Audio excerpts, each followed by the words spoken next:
নমস্কার দর্শক বন্ধু, রেস স্পোর্টসের আরেকটি ভিডিওতে আপনাদের সবাইকে স্বাগতম। আমি সায়ন এবং এই মুহূর্তে রয়েছি যুব ভারতীর প্র্যাকটিস গ্রাউন্ডে। জামশেদপুরের বিরুদ্ধে 2-1 গোলে হারার পরে কিন্তু মেন্টালি কিছুটা পিছিয়েই পড়েছে অস্কার ব্রুজোর লাল হলুদ শিবির, কিন্তু সেখানেই স্বস্তির খবর। কেভিন সিভিলে তিনি কিন্তু যোগ দিয়ে দিয়েছেন ইস্ট বেঙ্গল শিবিরে এবং তিনি কিন্তু অবশ্যই মূল দলের সাথে তিনি প্র্যাকটিস করছেন না, সাইড লাইনে সময় কাটালেন, ফিজিওর সাথে সময় কাটালেন, রিহ্যাব সারছেন।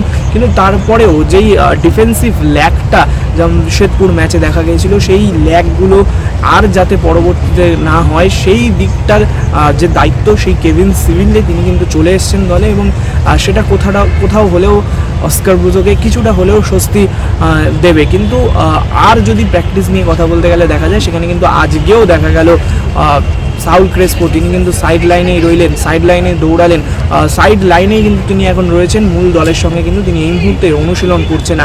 অন্যদিকে সূত্র মারফত খবর, সব কিছু যদি ঠিকঠাক থাকে, সমর্থকদের জন্য একটা খুশির খবর, সেটা হচ্ছে নাওরেম মহেশ সিং তিনি কিন্তু মূল দলে ফিরতে চলেছেন এবং আজকেও যখন প্র্যাকটিস চলছে সেখানে তাকে চনমনে অবস্থাতেই দেখা গেল, তিনি কিন্তু মূল দলের সাথে অনুশীলন করতেও তাকে দেখা গেল এবং অ্যান্টন সেসবার্গের জায়গায় কিন্তু তিনি আসতে চলেছেন। সব কিছু যদি ঠিকঠাক থাকে, এফসি গোয়ার বিরুদ্ধে কিন্তু মহেশ মাঝ মাঠে ফিরতে চলেছে এবং আরও একটু যদি দেখা যায়, যদি কোনো পরিবর্তনের কথা বলা যায়, সেখানে কিন্তু অবশ্যই চোখ রাখতে হবে। আগের ম্যাচে জয়গুপ্তা কিন্তু খানিকটা চোট পেয়েছিলেন এবং সেই কারণেই কিন্তু আজকে জয়গুপ্তা অনুশীলন করলেন অবশ্যই, কিন্তু তার আগের ম্যাচে একটু চোট হয়েছিল, কিন্তু তার জায়গায় সম্ভবত পরের ম্যাচে অর্থাৎ এফসি গোয়ার বিরুদ্ধে কিন্তু প্লেইং 11-এ আসতে পারে লালচুং নুঙ্গা।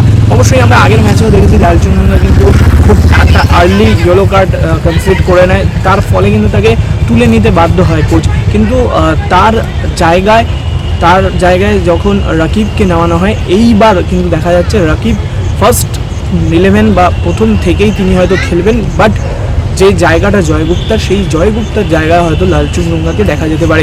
বাদবাকি টিম হয়তো খুব একটা পরিবর্তন করতে চাইবে না অস্কার ব্রুজো এবং মাঝ মাঠে যে ট্রায়োটা তৈরি হয়েছে সেই ট্রায়োটাও ভাঙতে চাইবে না। শুধু নাওরেম মহেশ সিং হয়তো এফসি গোয়ার বিরুদ্ধে ম্যাচে আসতে পারে, কিন্তু এটাও মাথায় রাখতে হবে এফসি গোয়া কিন্তু যথেষ্ট শক্তিশালী একটি দল এবং এই মুহূর্তে তারাও কিন্তু আনবিটেন অবস্থাতেই আছে।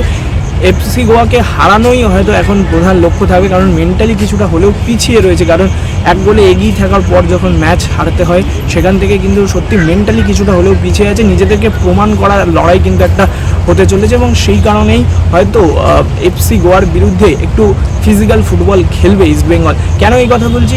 কোনো কারণ নেই, কেন এই কথা বলছি, জামশেদপুরের ম্যাচে আমরা কিন্তু দেখতে পাই ফিজিক্যাল ফুটবল খেলে জামশেদপুর এবং সেইখানে কিন্তু আটকে যায় ইস্ট বেঙ্গল। সেই কারণেই আজকে যখন প্র্যাকটিস চালু হয় প্রথম থেকেই দেখা যায় ফিজিক্যাল ট্রেনিংয়ের পরিমাণ ইস্ট বেঙ্গল দলের কিন্তু একটু বেশি আজকে করেছে এবং এটা কিন্তু ধরে নেওয়াই যায় যে এফসি গোয়ার বিরুদ্ধে কিন্তু ফিজিক্যাল ফুটবলের পাশাপাশি যে শৈল্পিক ফুটবলটা, যে মাঝমাঠ সেন্ট্রিক যে ফুটবলটা ইস্ট বেঙ্গল খেলে, সেই খেলাটাও হবে। কিন্তু যে কারণে যে ফিজিক্যাল ফুটবলের জন্য যদি কোনোভাবে দল পিছিয়ে যাচ্ছে দেখতে পেয়েছেন, সেই কারণে ফিজিক্যাল ফুটবলের দিকেও কিন্তু অ্যাডাপ্ট করছে এখন দলকে।